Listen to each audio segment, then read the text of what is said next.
Bonjour à toute personne qui regarde cette vidéo et bienvenue. Donc aujourd'hui nous allons parler de littérature et je reviens pour vous parler d'un seul livre en particulier, d'un roman notoire qui à mes yeux s'inscrit parmi l'un des meilleurs romans de l'histoire, à savoir Madame Bovary de Gustave Flaubert que j'ai lu en juin dernier et depuis il ne m'a plus quitté.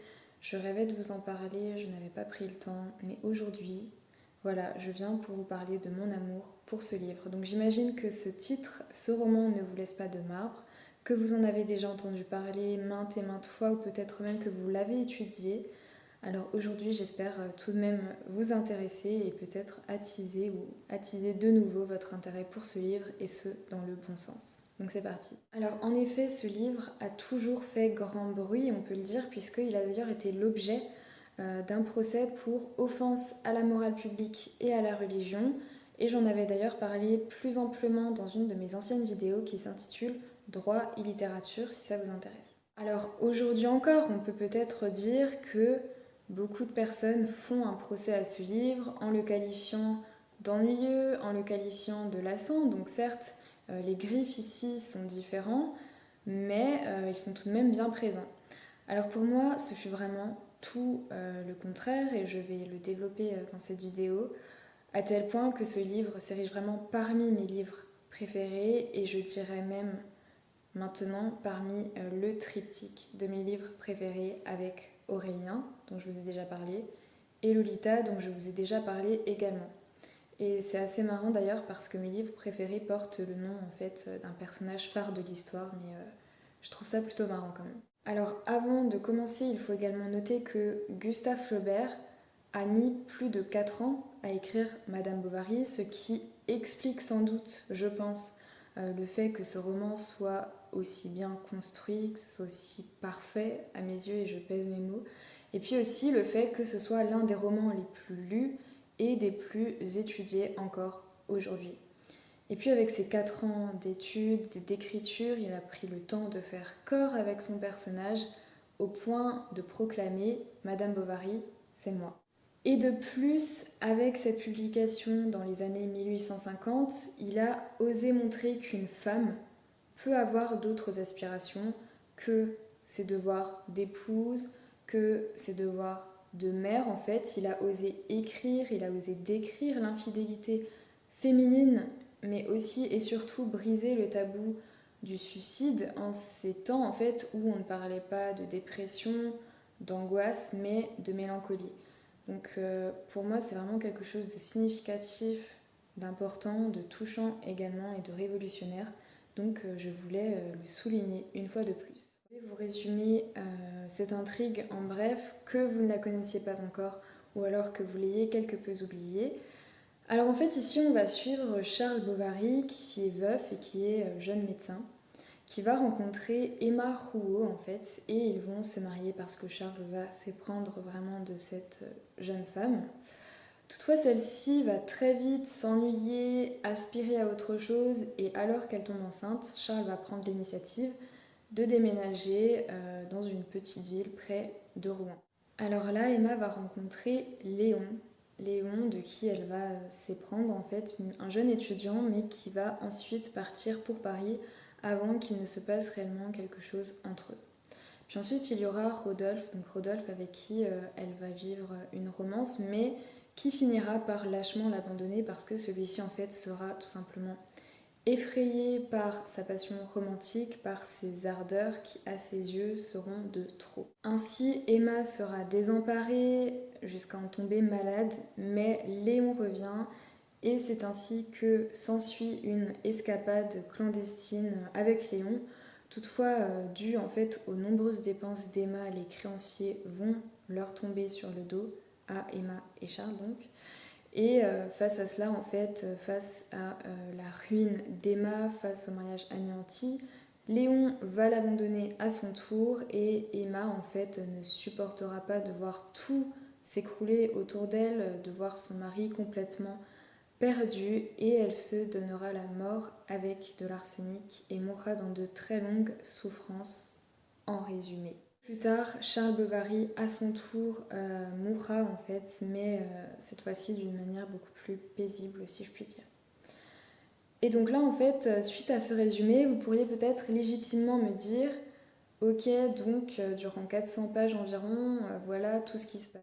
Alors, vraiment, je vous rassure, Madame Bovary, ce n'est pas juste une petite bourgeoise qui s'ennuie, qui trompe son mari, c'est beaucoup plus que ça, et c'est justement pourquoi je vais vous expliquer les raisons pour lesquelles, en fait, à mes yeux, Madame Bovary est réellement un chef-d'œuvre inégalable qui mérite d'être lu et qui mérite en fait beaucoup plus d'éloges. Alors tout d'abord, avant d'aborder en fait les raisons vraiment purement subjectives et personnelles pour lesquelles j'ai adoré ce roman, il faut savoir que lors de l'écriture et la publication donc de Madame Bovary, Flaubert a vraiment tenu à s'inscrire au carrefour entre le réalisme d'un côté et le romantisme de l'autre, ce qui fait en fait à mes yeux que l'écriture en est vraiment intemporelle et qu'en fait elle touche tout le monde en fait encore aujourd'hui puisque tout d'abord le vocabulaire est simple, il est aisément compréhensible.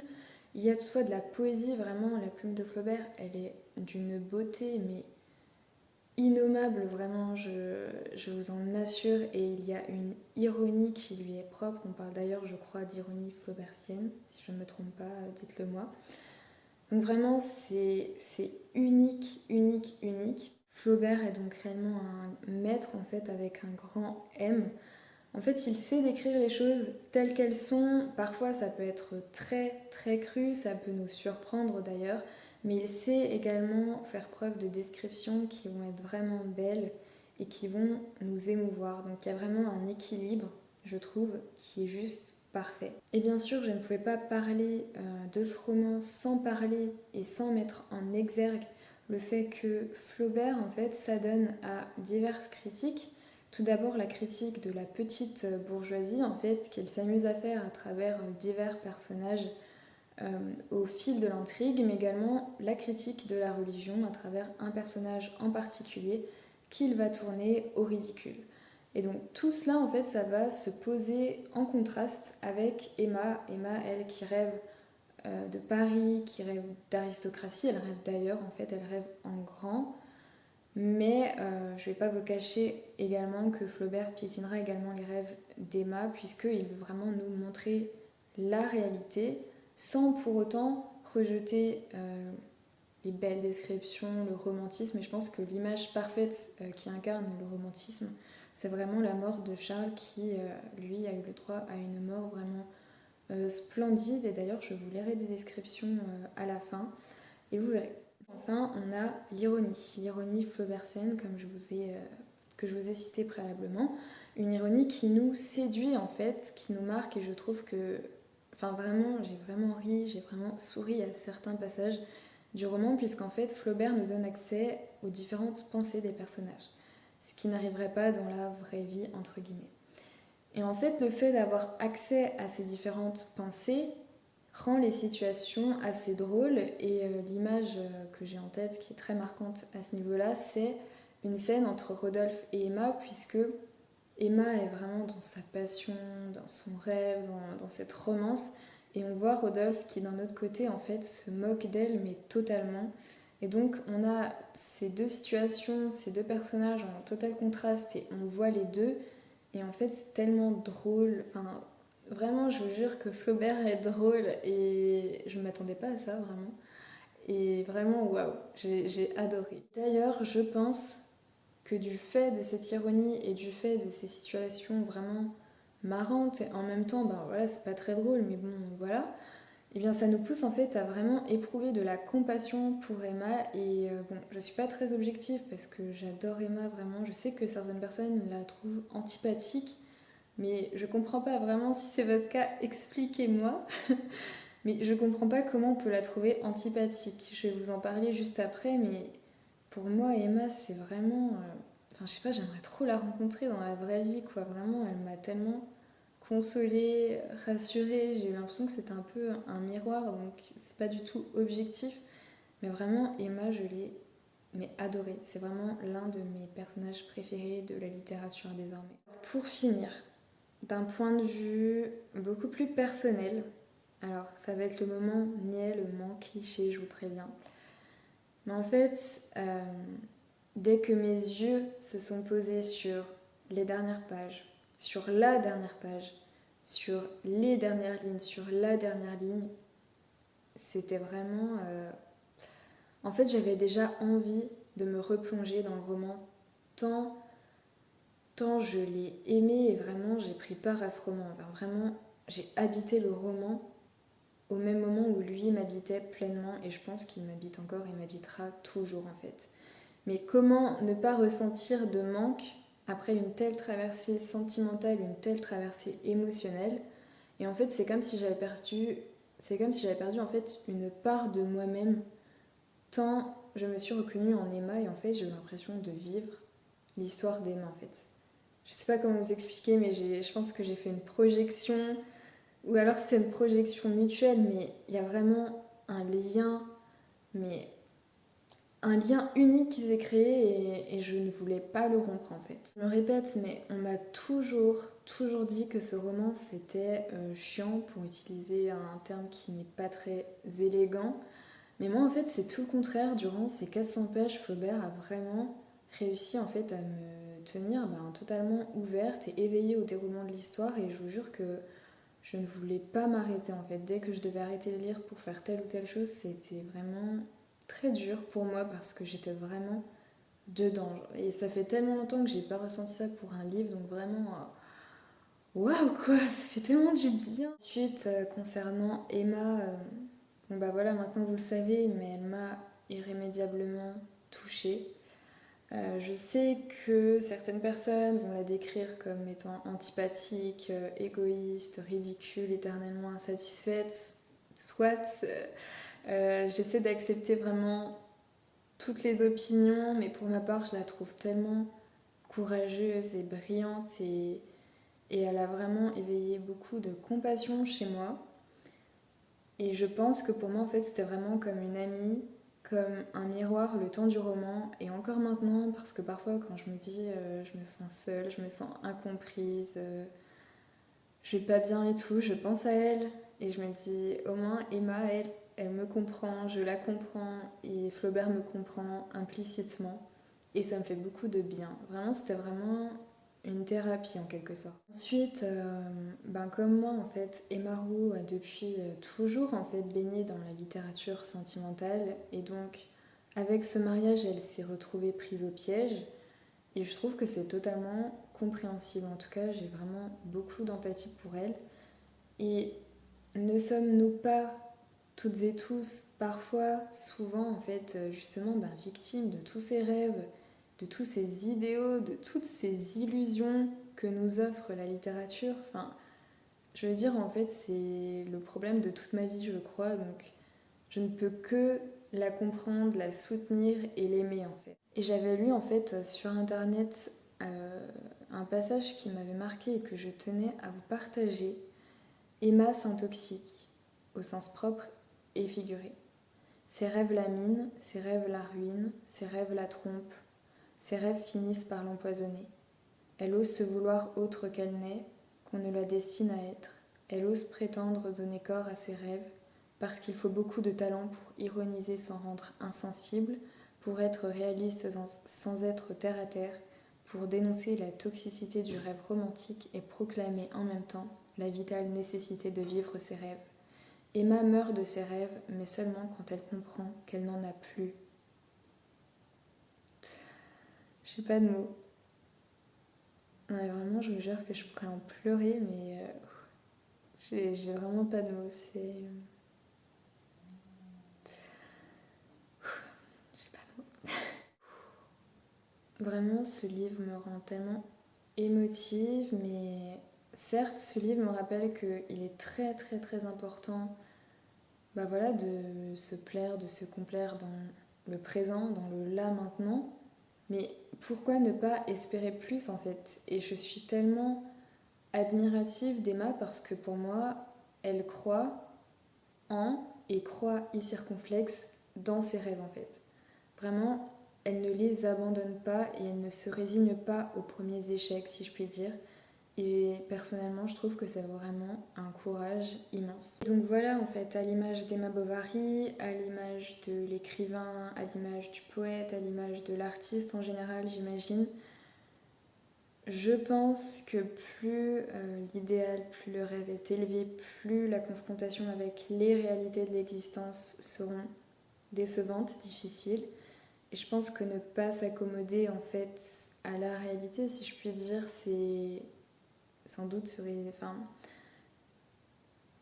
comment dire, se condamner soi-même à une vie de peine, de frustration, etc. Et c'est quelque chose de très, très vrai, mais également très dur, je pense, à comprendre. En tout cas, pour ma part, je ne sais pas ce qu'il en est de votre côté.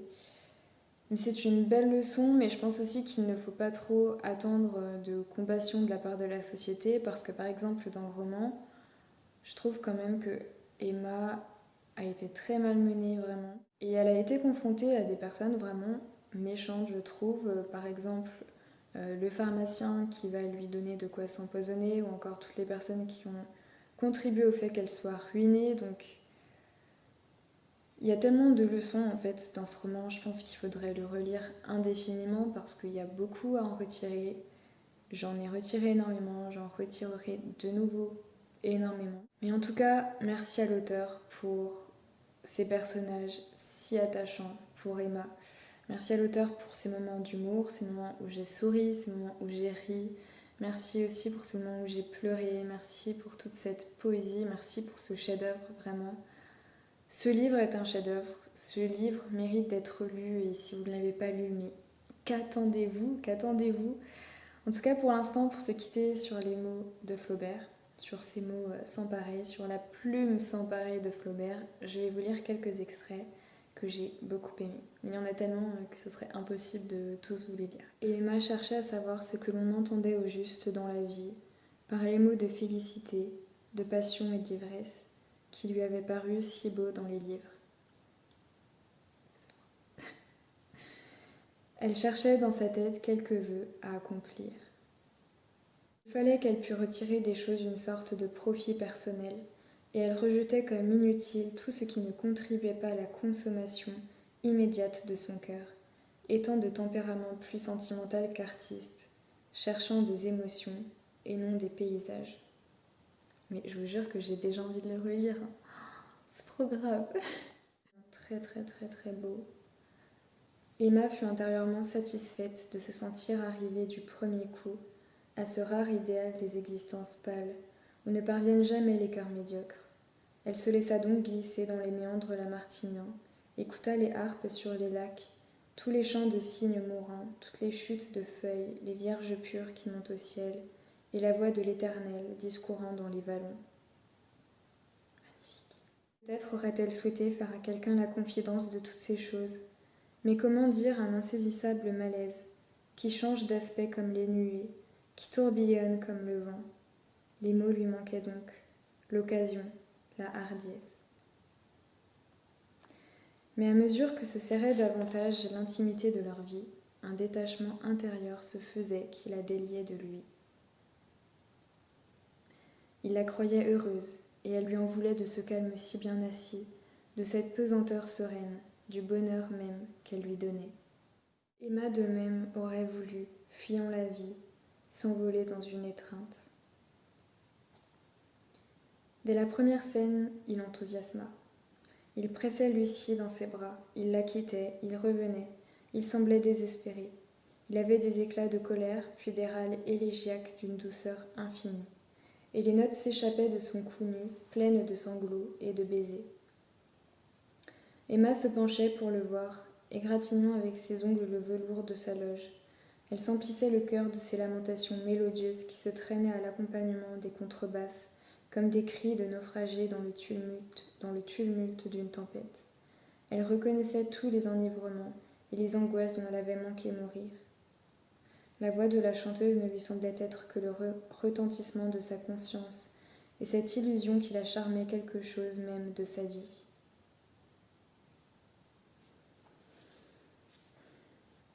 Très très beau. Lui, du premier coup d'œil, il l'avait aimée, et il se désespérait en pensant au bonheur qu'ils auraient eu si, Par une grâce du hasard, se rencontrant plus tôt, ils se fussent attachés l'un à l'autre d'une manière indissoluble. Enfin voilà, il y a énormément de beaux passages dans ce livre que je vous recommande indéfiniment, inlassablement. Je vous remercie infiniment si vous avez pris le temps de m'écouter aujourd'hui jusqu'à la fin de cette vidéo. En tout cas, n'hésitez pas à me dire ce que vous en avez pensé, à me dire si vous l'avez lu, si vous appréciez Emma autant que je ne l'apprécie. Et sur ce, je vous dis à bientôt pour une prochaine vidéo. Et surtout, prenez soin de vous et je vous souhaite de très bonnes lectures. Au revoir.